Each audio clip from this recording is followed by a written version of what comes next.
Y bienvenidos to the Interactive Task Cards tutorials. In this video, we will discuss the questions where you need to type an answer. Oftentimes when you need to type an answer, it will be to fill in a blank, to write an ending of a verb or other word, or to practice conjugation.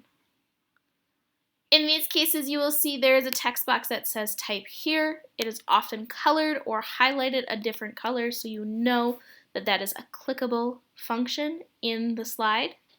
So you're going to write your answer there.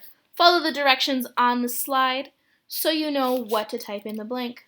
You can highlight and start typing, which replaces it, or you can click somewhere and click at the end and backspace to type in that text box.